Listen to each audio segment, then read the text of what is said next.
ह्यापुढे सुद्धा आम्ही हाच प्रयत्न करू की आमच्या ज्या फीज आहेत, ज्या कमी फीज आहेत, त्याच्यामध्येच मुलांना मॅक्सिमम अनुभव देणं आणि त्यांना मॅक्सिमम ऑपॉर्च्युनिटीज देणं हाच प्रयत्न कायम राहिला. तर आपण ऑन्ट्रप्रनरशिप जे म्हणतो, आत्ता सध्या ऑन्ट्रप्रनरशिप, स्टार्टअप्स, इनोव्हेशन हे सध्या खूप चर्चेत आहे.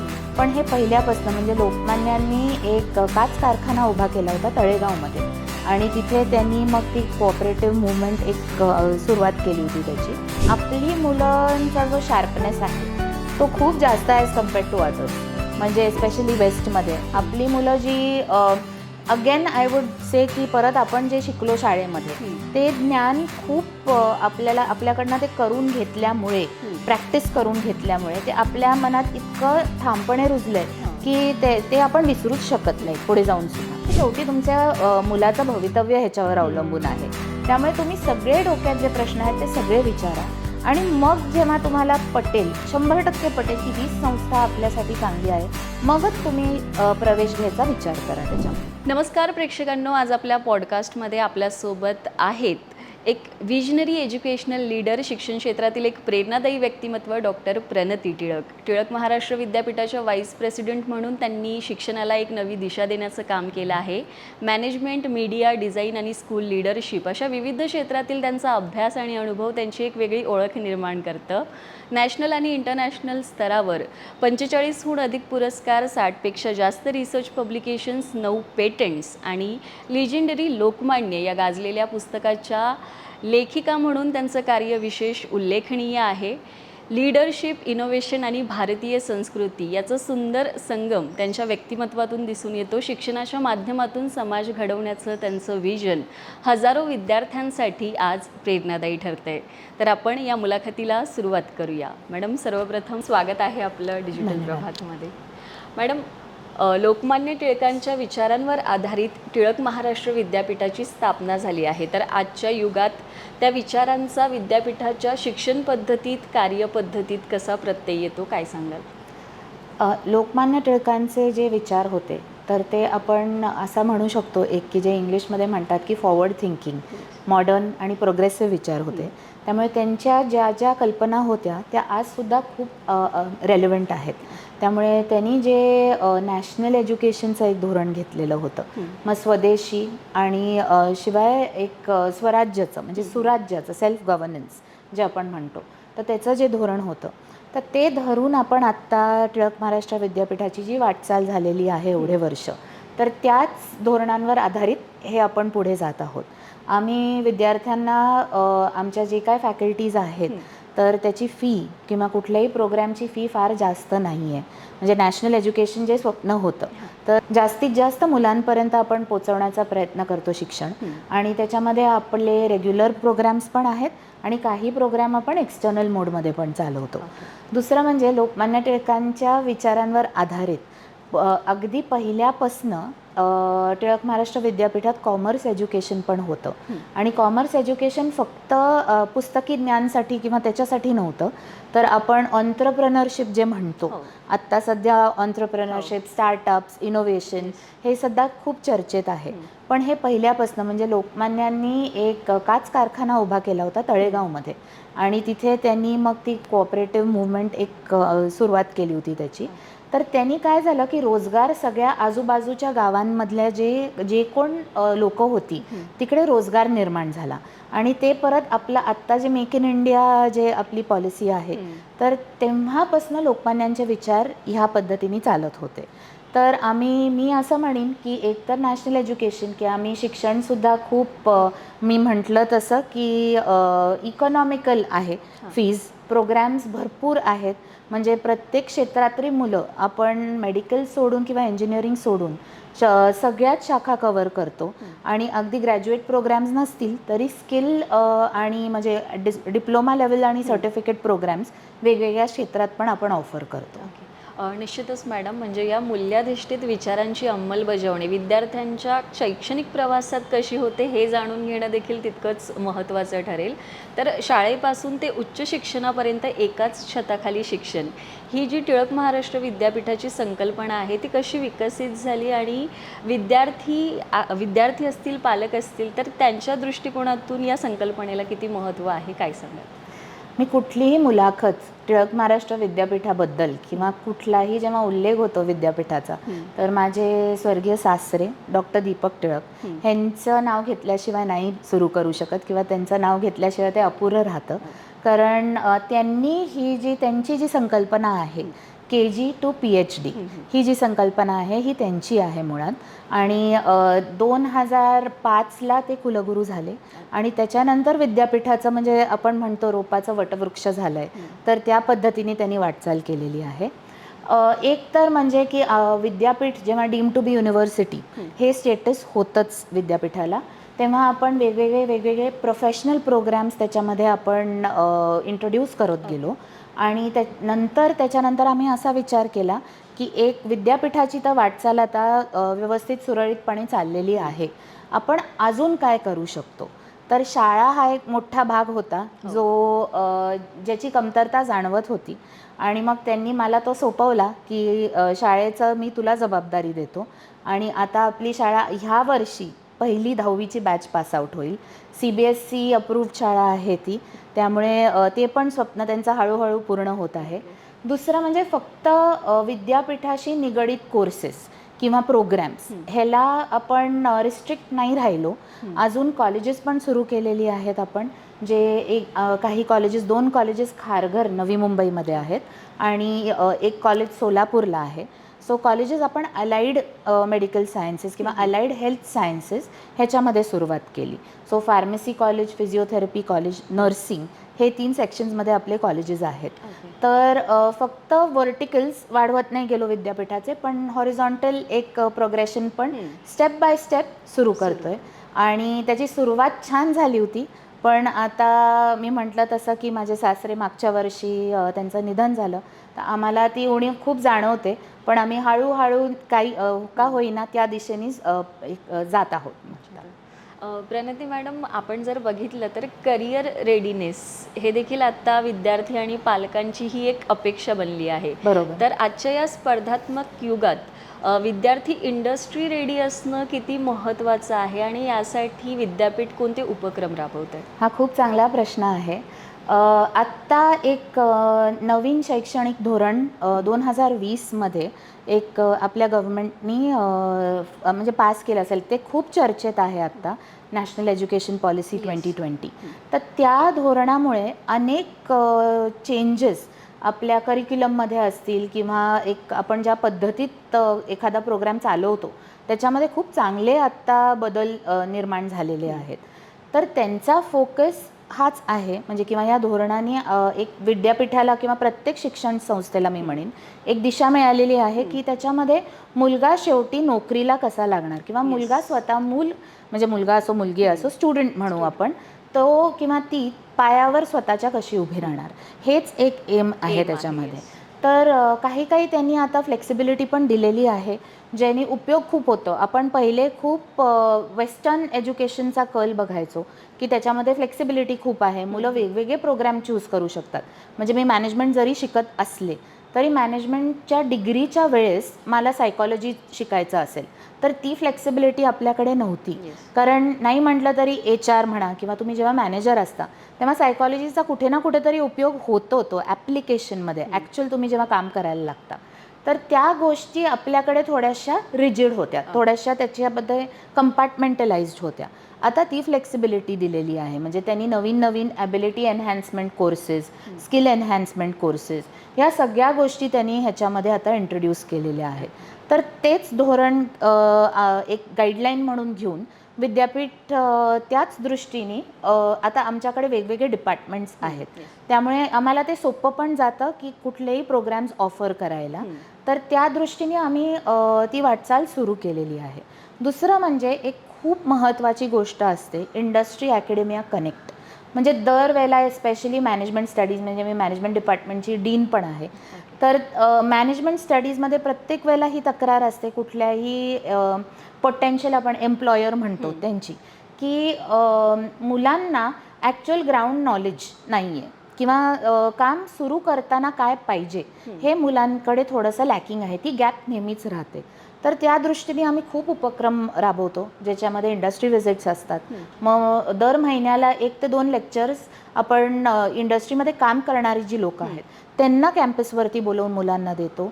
तर ह्याचा फक्त टिकमार्क नाही की आपल्याला नॅकमध्ये आपल्याला ही ग्रेड पाहिजे म्हणून हे करतो, त्या दृष्टीने नाही. पण मुलांना जेव्हा ॲक्च्युअल अनुभव ऐकायला मिळतात, जी लोकं काम करत आलेत इंडस्ट्रीमध्ये, तर तेव्हा त्यांना एक, मला तरी वाटतं की खूप प्रेरणा मिळते.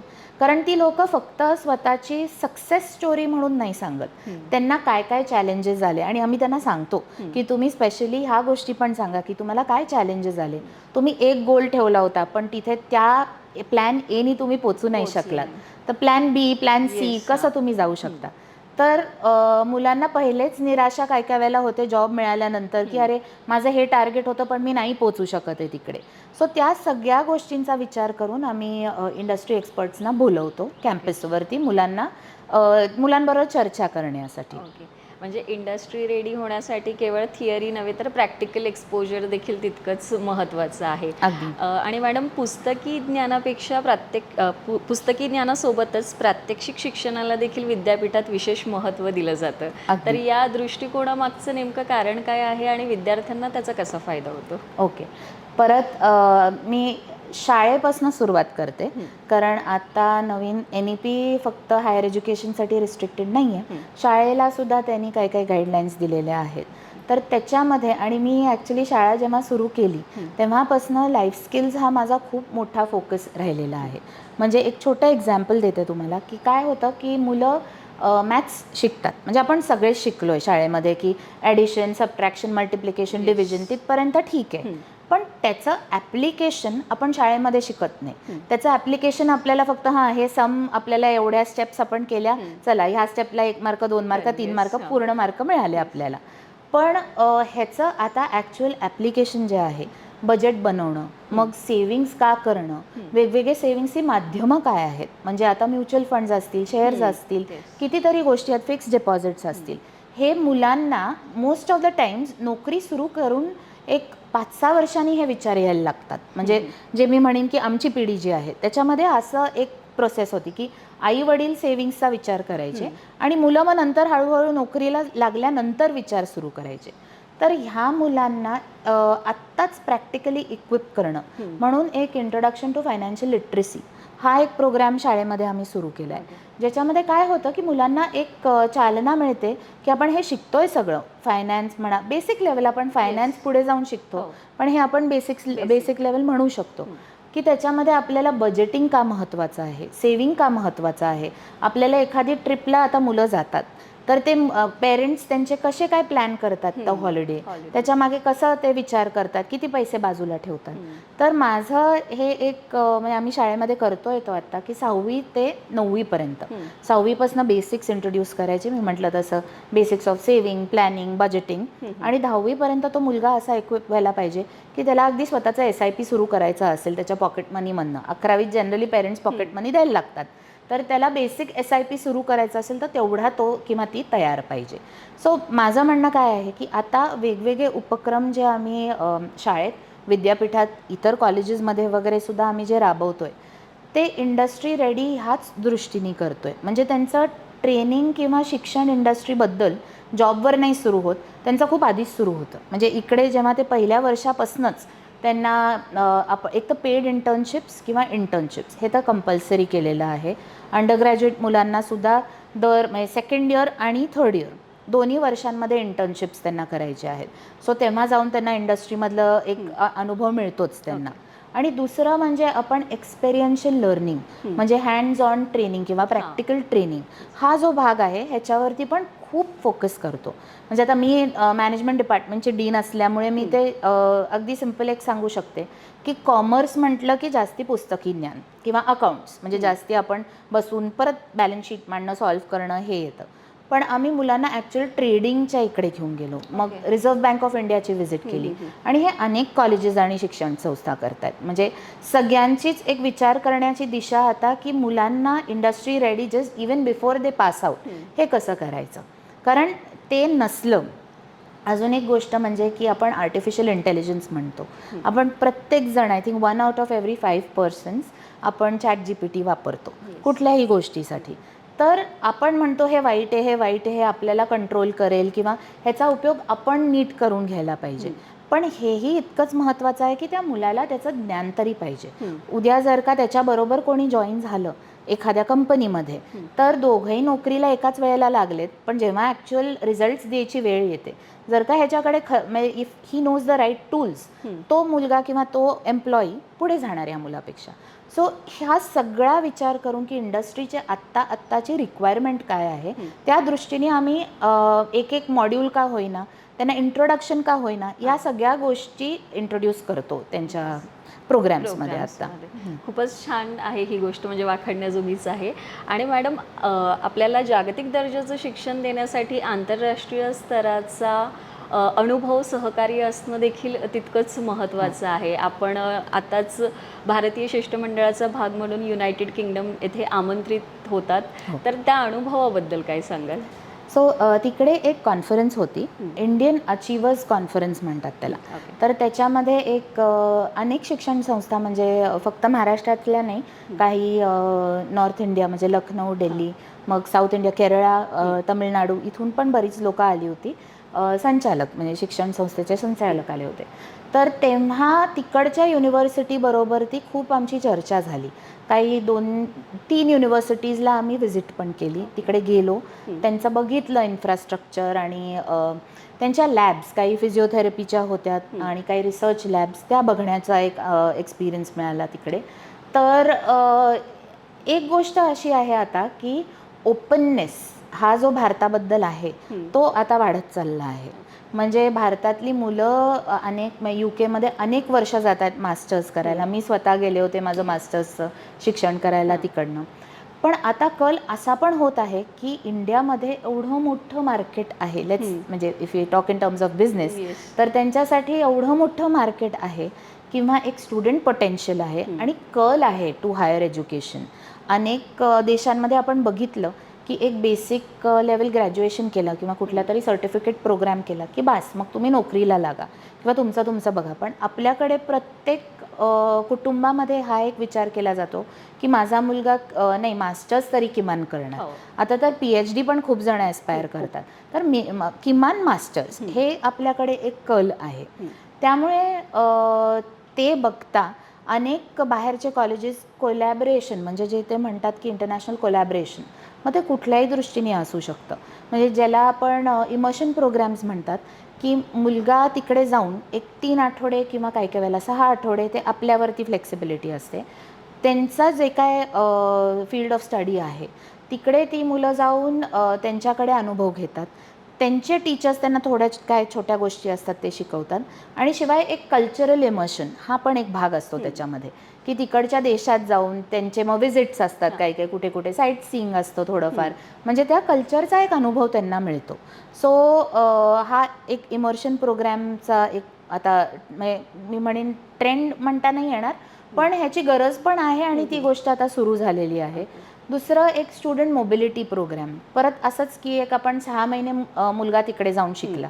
काही काही मुलांना नाही परवडत, म्हणजे तिकडे जाऊन पूर्ण 2 वर्षाचं मास्टर्स करणं किंवा पूर्ण 3 वर्षाचं ग्रॅज्युएशन करणं, 4 वर्षाचं ग्रॅज्युएशन करणं, हे नाही जेन्युइनली नाही परवडत. त्यामुळे मग आपण त्यांना 6 महिन्याचं जर का एक ऑप्शन दिलं, तर त्या दृष्टीने मग काही काही मुलांना ती गोष्ट तरी ते करू शकतात. सो हा एक ऑप्शन आहे. आणि मेन म्हणजे अनेक युनिव्हर्सिटीज UK असतील, काही US आहेत, त्यांचे कॅम्पस आपल्या देशात आता सेटअप करायला लागलेले आहेत. आणि त्याच्यासाठी ते पार्टनर्स शोधत आहेत, म्हणजे इंडियन पार्टनर्स शोधत आहेत की त्यांच्याबरोबर आपण कोलॅबरेशनमध्ये एखादं इकडे एज्युकेशन इन्स्टिट्यूट सेटअप करू का. कारण परत आपली मुलांचा जो शार्पनेस आहे तो खूप जास्त आहे ॲज कम्पेअर्ड टू अदर्स. म्हणजे एस्पेशली वेस्टमध्ये आपली मुलं जी अगेन आय वुड से की परत आपण जे शिकलो शाळेमध्ये ते ज्ञान खूप आपल्याकडनं ते करून घेतल्यामुळे, प्रॅक्टिस करून घेतल्यामुळे ते आपल्या मनात इतकं ठामपणे रुजलंय की ते आपण विसरूच शकत नाही पुढे जाऊन सुद्धा. सो तिकडे आपली मुलं आणि बाकीच्या मुलांमध्ये हा फरक जाणवतो. सो ह्या खूप आत्ता ऑपॉर्च्युनिटीज आहेत, ओपननेस खूप आहे. आधी आपल्या विद्यापीठांना पळायला लागायचं की आमच्याबरोबर टाय अप करा, हे करा. आता आमच्याकडे कालच एक सिंगापूरची इन्स्टिट्यूट आली होती मॅनेजमेंट स्टडीजसाठी. एक बेसिक MOU आम्ही साईन केला आहे त्यांच्याबरोबर. ओके. तर आपल्याकडे आता इन्स्टिट्यूट्स येत आहेत की तुमच्याकडे एवढी मुलं आहेत, आम्हाला तुमच्याबरोबर इन कोलॅबरेशन काहीतरी करायचं आहे. ओके. मॅडम, तुम्ही नुकताच आता अनेक विद्यापीठांचा उल्लेख केलेला आहे, टायअपसाठी असतील. आपण नुकतंच मलेशियाला आंतरराष्ट्रीय विद्यापीठांशी सहकार्याच्या संधी निर्माण करण्यासाठी आपण भेट दिलेली आहे. तर या भेटीमागचं उद्दिष्ट काय होतं आणि यातून विद्यार्थ्यांना कोणत्या नवीन संधी निर्माण होणार आहेत? तर भेटीमागचं उद्दिष्ट तर एक MOU आम्हाला साईन करायचा होता. तिकडे म्हासा युनिव्हर्सिटी म्हणून आहे. तर त्यांच्याबरोबर चर्चा चालू होती की आपण एकत्र काय करू शकतो, म्हणजे इन कोलॅबरेशन जे सध्या म्हणतात, तर इन कोलॅबरेशन आपण काय करू शकतो. तर अनेक, मी म्हटलं तसं आता परत मी त्या रिपीट नाही करत, पण अनेक वेगवेगळ्या पद्धतींनी आपण कोलॅबरेट करतो. There is again joint research एक आहे ज्याच्यामध्ये मुलं पार्टिसिपेट करू शकतात. परत त्यांना एक्सपोजर मिळू शकतं शॉर्ट टर्म तिकडे, आणि त्यांचं इन्फ्रास्ट्रक्चर उत्तम आहे. म्हणजे आम्ही 2 युनिव्हर्सिटीज मोठ्या व्हिजिट केल्या, तर तिकडे म्हणजे विद्यापीठातल्या पण 2 स्टाफ मेंबर्स आल्या होत्या बरोबर. तर त्यांनासुद्धा असं वाटलं की आपले विद्यार्थी इकडे जरी अगदी 6 आठवड्यासाठी आले तरी त्यांना लक्षात येतं की जगात काय चाललेलं आहे, म्हणजे आपण कुठल्या लेवलवरती पाहिजे आहोत, किंवा हे एक्सपोजर आपण इकडे, हे ज्ञान घेऊन आपण आपल्या इकडे कसं वापरू शकतो. तर बेसिक कुठलाही एक आपण म्हणू की कोलॅबरेशन करण्याच्या दृष्टीने किंवा दुसऱ्या युनिव्हर्सिटीबरोबर टायअप करण्याच्या ह्यानी एकच विचार असतो की तो म्हणजे की आपण मुलांना मॅक्सिमम एक्सपोजर आणि चांगला एक्सपिरियन्स कसा देऊ शकतो. कारण मी पहिलेच म्हटलं की आमच्या फीज काही खूप मी म्हटलं एक्सपेन्सिव्ह नाही आहे. त्यामुळे एक आमची जी फीची ब्रॅकेट आहे त्याच्यामध्ये आम्ही नेहमी प्रयत्न करतो की मुलांना जास्तीत जास्त आपण कसे काय अनुभव देऊ शकतो आणि जास्तीत जास्त ऑपॉर्च्युनिटीज कसे देऊ शकतो. सो हा विचार करण्याचा म्हणजे किंवा ह्या सगळ्या विजिट्स करण्याच्या युनिव्हर्सिटीजमध्ये जाऊन बोलण्याच्या मागे हाच एक हेतू आहे. आता मॅडम, आपल्या विद्यापीठाचा जो पुढील रोडमॅप आहे, फ्युचर रोडमॅप, त्याविषयी जाणून घ्यायला आवडेल. म्हणजे पुढच्या वर्षांसाठी, पुढच्या काही वर्षांसाठी टिळक महाराष्ट्र विद्यापीठाचा फ्युचर रोडमॅप नेमका काय आहे? नवीन अभ्यासक्रम असेल, आंतरराष्ट्रीय सहकार्य असेल, किंवा विद्यार्थ्यांच्या विकासासाठी काही गोष्टी, काही उपक्रम राबवणार असाल तुम्ही, तर त्याबद्दल काय सांगाल एकंदरीत? सो मला एक सांगावंसं वाटतं इकडे की आम्ही पुढचा कुठलाही विचार करण्यासाठी आमचं एक फाउंडेशन खूप स्टर्डी आहे. म्हणजे आमच्याकडे टिळकांची लेगसी आहे. एक तर मी म्हटलं तसं की माझे स्वर्गीय सासरे, त्यांनी ॲकॅडमिक्सवरती इतका क्वालिटी एज्युकेशन हा जो भाग होता, सो तो धरूनच आहोत आम्ही आत्ता. आणि हे जे आमचे रूट्स म्हणतो की किंवा व्हॅल्यू सिस्टीम जी आहे ही न सोडता पुढे आम्ही आता असाच विचार करत आहोत की एकतर भारतामध्ये आपल्या, मी म्हटलं तसं ऑपॉर्च्युनिटीज खूप आहेत, तर त्याचा मॅक्सिमम उपयोग करून मुलांना आपण कसं सर्वात जास्ती चांगल्या पद्धतीने शिक्षण देऊ शकू. तुम्ही प्रोजेक्ट्स किंवा कुठले नवीन प्रोग्रॅम्स असं म्हटलं तर आत्ता लगेच आम्ही काही विचार केलेला नाही आहे. पण हे मात्र तितकंच खरं आहे की आम्ही इंटरनॅशनल कोलॅबरेशन ह्याच्यावरती आत्ता खूप भर देत आहोत. दुसरं म्हणजे इंडस्ट्री ट्रेनिंग किंवा इंडस्ट्री कनेक्ट ह्याच्यावरती परत आम्ही खूप भर देत आहोत. कारण प्रोफेशनल कोर्सेस जेव्हा तुम्ही चालवता तर तेव्हा प्रोफेशनॅलिझम किंवा एक कॉर्पोरेट बरोबरचा एक कनेक्ट असणं ही सुद्धा खूप महत्त्वाची गोष्ट आहे. सो मी एवढंच म्हणेन की टिळक महाराष्ट्र विद्यापीठाचा आत्ता एक जो रोड मॅप आहे तर तो कधीही कुठेही कॉम्प्रोमाइज ऑन ॲकॅडमिक क्वालिटी होणार नाही. त्याच्यामध्ये नवीन नवीन क्षेत्र आम्ही आत्ता एक्सप्लोअर करतोय. तर त्याच्यामध्ये कदाचित एक डिझाईन म्हणजे ची डिग्री ह्याच्यामध्ये पण आम्ही थोडा विचार करत आहोत. मेन फोकस हा राहील की आत्ता जे भारतामध्ये ऑपॉर्च्युनिटीज येत आहेत मुलांना, खूप इंटरनॅशनल ऑपॉर्च्युनिटीज किंवा इंटरनॅशनल कोलॅबरेशनच्या पण खूप संधी आहेत आत्ता, तर ते आम्ही त्याच्यावरती आत्ता फोकस करत आहोत. आणि ह्यापुढे सुद्धा आम्ही हाच प्रयत्न करू की आमच्या ज्या फीज आहेत, ज्या कमी फीज आहेत, त्याच्यामध्येच मुलांना मॅक्सिमम अनुभव देणं आणि त्यांना मॅक्सिमम ऑपॉर्च्युनिटीज देणं हाच प्रयत्न कायम राहील आमचा. खूपच छान मॅडम. आता या संपूर्ण मुलाखतीच्या शेवटच्या प्रश्नाकडे आपण वळूया, जो विद्यार्थी आणि पालकांसाठी अत्यंत महत्त्वाचा आहे.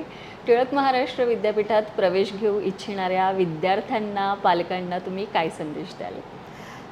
मला असं वाटतं की टिळक महाराष्ट्र विद्यापीठ तसं लोकांना आता माहिती आहे, आमचं टिळकांच्यासाठी उभं केलेलं ही संस्था आहे. पण एक पालकांना किंवा मुलांना मला हे सांगण्याची खूप म्हणजे हे महत्त्वाचं वाटतं, कुठल्याही शिक्षण संस्थेत तुम्ही जेव्हा प्रवेश घेता तर बरेच वेळेला काय असतं की त्यांना दडपण असतं. त्यांना एक डोक्यामध्ये ना त्यांना क्लॅरिटी नसते की आपण नक्की व्यवस्थित चॉईस घेतोय ना, आपण डिसिजन हा व्यवस्थित घेतोय ना. तर मला एक दोन गोष्टी पेरेंट्सना आणि मुलांना दोघांनाही सांगाव्याशा वाटतात की तुम्ही आवर्जून कॅम्पस व्हिजिट करा. कुठेही तुम्ही, फक्त मी TMVचं नाही म्हणणार ह्याच्यामध्ये, कुठेही जिथे तुम्हाला ॲडमिशन घ्यायची आहे, आवर्जून तुम्ही ते कॅम्पस बघा. तिकडे गेल्यानंतर तुमच्या लक्षात येतं की कुठल्या क्वालिटीचं एक आपण फक्त इन्फ्रास्ट्रक्चर नाही, पण लोकांशी बोलल्यानंतर लक्षात येतं की त्यांना किती माहिती आहे त्या एका कोर्सची किंवा ह्याचं. दुसरं म्हणजे तुम्ही खूप प्रश्न विचारा. तिकडे जे फॅकल्टी मेंबर असतात किंवा ॲडमिशन काउन्सिलर असतात, त्या लोकांना तुमच्या मनात जे काय प्रश्न असतील, तुम्हाला वाटत काय, बरेच वेळेला असं संकोच करतात पालक की अरे हे विचारल्यावर आपल्याबद्दल काय विचार करतील ही लोक. कोणी काही विचार करत नाही, शेवटी तुमच्या मुलाचं भवितव्य ह्याच्यावर अवलंबून आहे. त्यामुळे तुम्ही सगळे डोक्यात जे प्रश्न आहेत ते सगळे विचारा आणि मग जेव्हा तुम्हाला पटेल, 100% पटेल की ही संस्था आपल्यासाठी चांगली आहे, मगच तुम्ही प्रवेश घ्यायचा विचार करा त्याच्यामध्ये.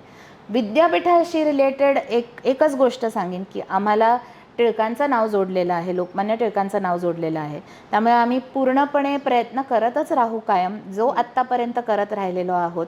की आता माझा नवरा रोहित टिळक अध्यक्ष आहे, मी उपाध्यक्ष आहे संस्थेची. तर आम्ही हा कायम विचार करतो की जे परत मी म्हणेन डॉक्टर दीपक टिळक त्यांनी जे एक फाउंडेशन आमच्यासाठी बनवलेलं आहे, तर तेच आम्ही कसं उच्च स्तरावर न्यायचं अजून, आणि कुठेही त्याचे आपण कॉम्प्रोमाइज जे म्हणतो क्वालिटी आणि ॲकॅडमिक्स हे न करता अजून चांगल्या पद्धतीने आणि अजून मुलांना ऑपॉर्च्युनिटीज देत कसं पुढे जाऊ शकू, हाच एक विचार आम्ही कायम करत राहिलो आहे. म्हणजे विद्यार्थी पालकांच्या मनातील जे काही प्रश्न असतील, शिक्षण क्षेत्रातील असू देत किंवा करिअरच्या दिशा निवडण्यासंदर्भातले असू देत, त्या सर्व शंका, त्या प्रश्नांची उत्तरं या मुलाखतीतून पालकांना, विद्यार्थ्यांना मिळालेली आहेत. तुमचे पुन्हा एकदा मनापासून आभार. तुम्ही तुमचा मौल्यवान वेळ आम्हाला दिला यासाठी धन्यवाद.